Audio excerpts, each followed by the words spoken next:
Hello, जो location आपने मुझे भेजी थी मैं वहाँ आ चुकी हूँ, लेकिन आप मुझे दिखाई नहीं दे रहे कहीं भी। जी मैं तो यहीं पर हूँ, आप भी दिखाई नहीं दे रही हैं। किधर हैं आप?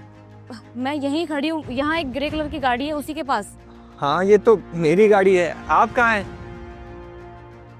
अरे हाय।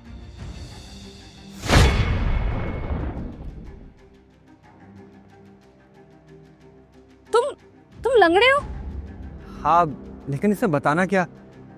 मैंने सोचा जब आप मुझसे मिलोगी तब आपको बता दूंगा मैं। अगर मुझे पहले पता होता ना कि ये लंगड़ा है तो इससे मिलने के लिए मैं कभी आती नहीं। इनफैक्ट मैं तुझसे कभी बात ही नहीं करती। नीचे आप ऐसा क्यों बोल रही हैं?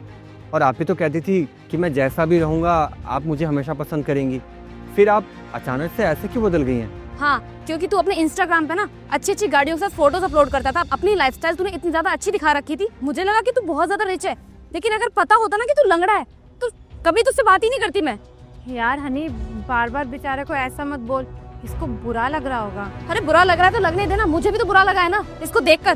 देखिए हनी जी, मैंने आपसे कुछ नहीं छुपाया।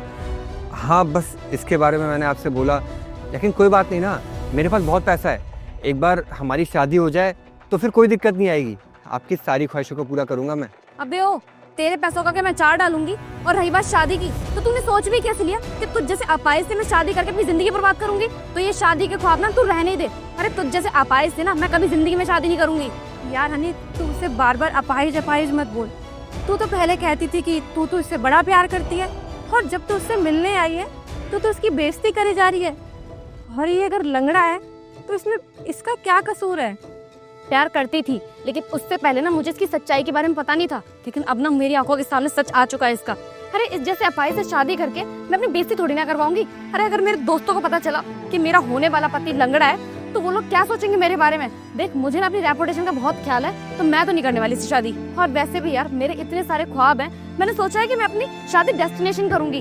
अब इस लंगड़े को लेकर जाऊंगी अपने साथ शादी करने के लिए? अरे जो इंसान खुद को नहीं संभाल सकता वो मुझे क्या संभालेगा? देखिए हनी जी, अब आपका कुछ ज़्यादा ही हो रहा है, और मैं आपसे कह रहा हूँ ना, एक बार हमारी शादी हो जाए उसके बाद मैं आपको कभी भी किसी भी चीज़ की कोई कमी महसूस नहीं होने दूंगा।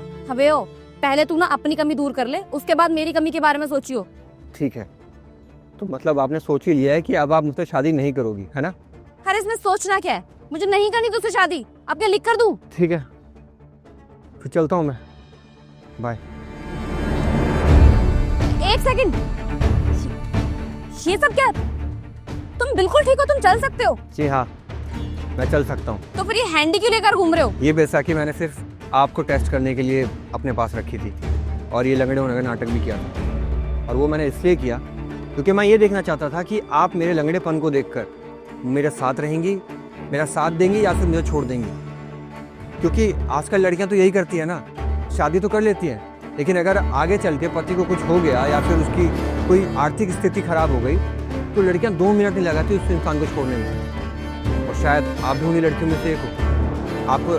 आपने तो मुझे अभी देखा कि मैं लंगड़ा हूँ, तो इसलिए आप मुझे छोड़ के जा रही थी। क्या पता आगे चल के मैं सच में लंगड़ा हो जाता या मेरा कहीं एक्सीडेंट हो जाता, तब तो आप मेरा साथ नहीं देती ना। देखिए हनी जी, मुझे ऐसा जीवन साथी चाहिए जो मेरे हर सुख और दुख दोनों में मेरा साथ दे। आपकी जैसी नहीं, तो सिर्फ सुख सुख में मेरे साथ हो और मेरे दुख के टाइम में मेरे को छोड़ के चली जाए। देखो सुनो ईशान, तुम तो बुरा मान गए। दरअसल मैं ये मजाक कर रही थी। देखो मुझे नहीं पता था, तो तुमने मेरे सामने ऐसे बिहेव किया कि जैसे तुम चल ही नहीं सकते। अब तुम कुछ सोचो ना, ऐसे इंसान से कौन लड़की शादी करना चाहेगी? पूरी लाइफ का सवाल होता है। मैं मानती हूँ कि मैंने कुछ ज्यादा ही बोल दिया, प्लीज मुझे माफ कर दो।